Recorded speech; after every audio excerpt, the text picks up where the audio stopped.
Drama serial शेर की next episode बहुत ही ज़्यादा इंटरेस्टिंग होने वाली है, क्योंकि नेक्स्ट एपिसोड में अब बदरज़मान फजर को मारने की फुल कोशिश करेगा, क्योंकि उसे पता है कि अगर मैंने फजर को मार दिया तो शेर खुद ब खुद ही मर जाएगा, क्योंकि शेर का वीक पॉइंट फजर ही है, तो वो उसे मारने की कोशिश करेगा।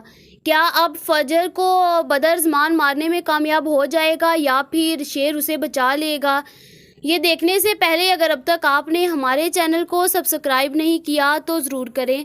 आने वाली एपिसोड में अब बदरज़मान की यही कोशिश होगी कि वो किसी ना किसी तरह फजर का काम तमाम कर दे, और दूसरी तरफ अब फजर ने भी वो घर छोड़ दिया है और वो जाकर किसी हॉस्पिटल में जॉब करने लग पड़ी है, और अब वो उसी हॉस्पिटल में अपना रूम भी ढूंढ लेगी, क्योंकि उसे नहीं पसंद कि वो शेर के पास रहे। क्योंकि वो इसीलिए शेर के पास नहीं रहेगी क्योंकि उसके घर वालों को नहीं पसंद कि अब वो शेर के साथ रहे, इसलिए अब शेर फजर को छोड़कर चले जाएगी। और शेर तो पहले ही फजर के पीछे पागल है और वो उसके पीछे पीछे रहेगा। वो किसी भी पेशेंट को इंजेक्शन लगाने जाएगी उसके पीछे चला जाएगा, वो किसी को कुछ भी करने जाएगी तो वो उसके पीछे पीछे रहेगा। जिसके बाद फजर उसे रोकती है कि शेर तुम रुक जाओ, और यहाँ पर सब लोग क्या सोचेंगे और तुम क्यों मेरे पीछे पीछे हो। जिसके बाद शेर उसे कहेगा कि मैं जो मर्ज़ी हो जाए मैं तुम्हें छोड़कर नहीं जाऊँगा, क्योंकि अब शेर को पता है कि उसके अपने घर वाले ही हैं जो अब फजर को मारने की कोशिश करेंगे, क्योंकि उसे अब सब पर शक हो गया है। जैसे सब ने इन लोगों को मारा था, अब इसे फजर का डर पड़ गया है, क्योंकि इन लोगों की खुशियां तो किसी से देखी नहीं जाती।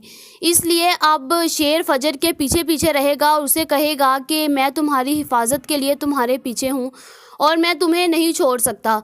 जिसके बाद फजर उसे बहुत ज़्यादा कहेगी और कहेगी कि प्लीज़ तुम मुझे छोड़ दो। जिसके बाद शेर कहेगा तुम जो मर्ज़ी करती रहो, मैं नहीं छोड़ूंगी। वैसे फजर को चाहिए था कि अपने पास यहाँ पर कोई एक ऐसी सीट ढूंढ लेती या किसी डॉक्टर की सीट ही खाली करवा लेती जहाँ पर ये शेर को रख लेती, ताकि शेर का काम भी आसान हो जाता और इसे भी कोई डिस्टर्ब ना करता। अब फजर जैसे ही घर आएगी और आकर शेर से कहेगी कि शेर अब मैं घर नहीं आया करूँगी, क्योंकि जिस हॉस्पिटल में मैं जॉब कर रही हूँ ना, उसी हॉस्पिटल में मुझे रूम भी मिल गया है, और अब मैं घर नहीं आया करूँगी, मैं वहीं हॉस्पिटल में ही रहा करूँगी। पहले ड्यूटी करूँगी, देन फिर मैं रूम में जब रेस्ट टाइम होगा तो वहाँ जाकर रेस्ट कर लूँगी, और अब मैं घर नहीं आया करूँगी। और मैं आपके आगे हाथ जोड़ती हूँ और मेरी रिक्वेस्ट है आपसे, प्लीज़ आप हॉस्पिटल में ना आया करें, वहाँ पर सब पेशेंट डिस्टर्ब होते हैं और आप भी तो मेरे पीछे पीछे रहते हैं। जिसके बाद शेर कहेगा कि फजर मैं तुम्हें कभी भी नहीं छोड़ सकता अकेला, क्योंकि तुम्हें नहीं पता कि यहाँ पर तुम्हारे कितने दुश्मन हैं और सब तुम्हारी जान के पीछे लगे हुए हैं। और पहले जैसे जिन लोगों ने हमारी जान ली है ना, तो अब वो तुम्हारी भी जान लेने के लिए तैयार बैठे होंगे। शेर बहुत रिलैक्स फील रहा होता है, क्योंकि वो अब फजर के पीछे इसलिए बिल्कुल रिलैक्स है क्योंकि उसे पता है कि उसने बदरज़मान और डॉक्टर रंगून वाला के दरमियान आग लगा दी है। अब वो दोनों आपस में ही एक दूसरे से लड़ लड़ कर मर जाएंगे, इसलिए अब शेर बिल्कुल टेंशन फ्री होकर सारे काम करेगा, और शेर बिल्कुल भी इस बात को नहीं सोचेगा कि कोई हमारे पीछे लगा हुआ है। जिसके बाद शेर को ये नहीं पता कि उसका जो चच्चा है उसकी आंखें बहुत तेज़ हैं। उसकी आंखें एक तरफ नहीं चलती बल्कि उसकी आंखें चारों तरफ घूमती होती हैं, और वो देखता है कि कहाँ पर मुझे किसका वीक पॉइंट मिले और मैं उसको फ़ौरन से मारने की कोशिश करूं, क्योंकि वो है ही बहुत लालची इंसान और उसे सिर्फ़ और सिर्फ पैसे से गर्ज़ है और किसी चीज़ से कोई गर्ज़ नहीं है। उसके लिए किसी की जान जाती है तो जाए। अभी राजदान और शेर दोनों हॉस्पिटल में ही होते हैं कि तभी राजदान को किसी की कॉल आ जाती है और वो बताता है कि डॉक्टर रंगून वाला की डेथ हो गई है। सेम उसी तरह डेथ हुई है जैसे शेर की और उसके बाप की हुई थी। वही टैंकर था, वही ट्राला था जिसने इन लोगों को मारा है, और अब हम लोगों को पता लगवाना है कि वो कौन है जिसने डॉक्टर रंगून वाला को ख़त्म किया है। और राजदान जैसे ही अब शेर से बात करेगा और शेर को बताएगा कि शेर आपको पता है कि डॉक्टर रंगून वाला की डेथ हो गई है। डॉक्टर रंगून वाला को उसी ने मारा है जिसने आप लोगों को मारा था, आपको और साईं को, जिसकी वजह से साईं की मौत हो गई है। आपको पता है कि वही ट्राला है जिसने इसकी मौत ली है और वही टैंकर था।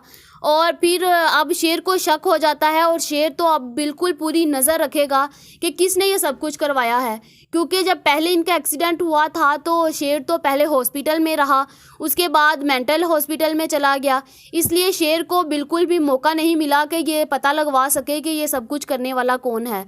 अब शेर को पता चल गया है कि वो अपने कातिलों का बदला ले और उनको देखे कि वो है कौन, क्योंकि अगर वो डॉक्टर रंगून वाला का पता लगवा लेता है कि किसने उसकी मौत की है और इसकी वजह क्या है, तो उसे खुद ब खुद ही पता चल जाएगा कि इसके बाप के पीछे और इसके पीछे जो एक्सीडेंट हुआ था किसका हाथ है और इसके बाप की मौत किसकी वजह से हुई है।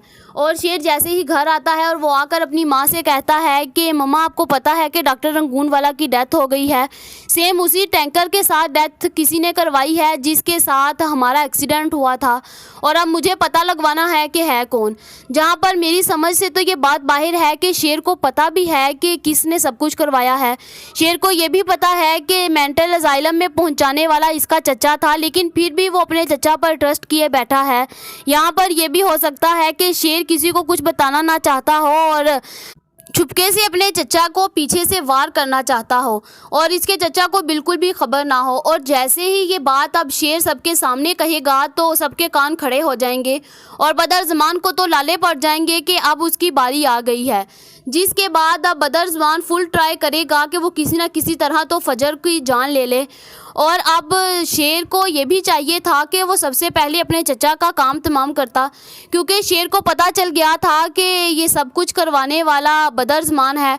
उसे ये भी पता था कि डॉक्टर रंगून वाला को फजर के ख़िलाफ़ करने वाला ये राजदान के ज़रिए ये बदरज़मान ही था, लेकिन वो फिर भी सब कुछ भूल कर अब दोबारा से अपने चचा पर ट्रस्ट किए बैठा है।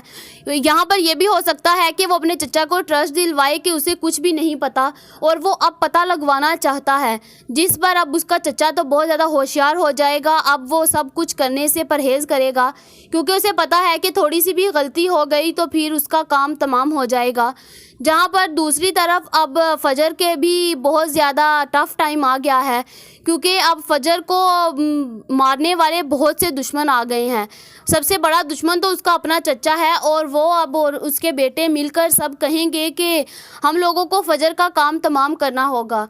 जहाँ पर अब शेर तो ये पता लगवाने के लिए लग जाएगा कि किसने मारा है और क्यों मारा है डॉक्टर रंगून वाला को, और ट्रक कौन सा था और वो टैंकर कौन सा था, वो ये सब कुछ पता लगवाने के लिए उसके पीछे पड़ जाएगा। और वो अब फजर को बिल्कुल भूल जाएगा कि फजर भी है यहाँ पर। और जैसे ही अब फजर अपने हॉस्पिटल में जाएगी तो अब मुझे तो लग रहा है कि ये बदरज़मान अपने किसी गुंडों से कहेगा कि यहाँ पर ये लड़की है, इसका नाम फजर है और ये इसकी तस्वीर है और ये लड़की मुझे ज़िंदा नहीं चाहिए है, इसको तुम लोग मार डालो और किसी को भी पता नहीं चलना चाहिए। और अब यहाँ पर यह भी हो सकता है कि ये लोग अब बदरज़मान के साथ मिलकर उसको मार डालें और शेर को तब पता चले जब मर गई है। और यहाँ पर यह भी हो सकता है कि शेर को सारी की सारी असलियत पहले ही पता चल जाए कि ये सबके पीछे बदरज़मान है और फजर के मरने से पहले अब शेर बदरज़मान का ही बुरा हाल कर दे और उसे ही उसके अंजाम तक पहुंचा दे।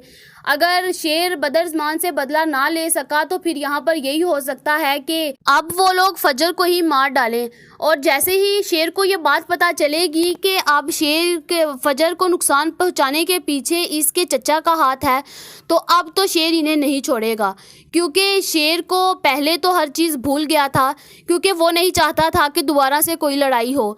इसलिए शायद वो पहले वाले सारे जुर्म की सज़ा अपने चचा को माफ़ कर देता, लेकिन अब जो उसने फजर के साथ किया है तो वो अब उसे किसी भी हाल में नहीं बख्शेगा और वो अब अपने चचा के साथ वही करेगा जो उसने उसके बाप के साथ और फजर के साथ करने की कोशिश की, और वो अब अपने चचा को ज़िंदा नहीं छोड़ेगा। आप लोगों का इस बारे में क्या ख्याल है, कमेंट करके ज़रूर बताएं। ऐसी और वीडियोस देखने के लिए हमारे चैनल को सब्सक्राइब करना मत भूलिएगा।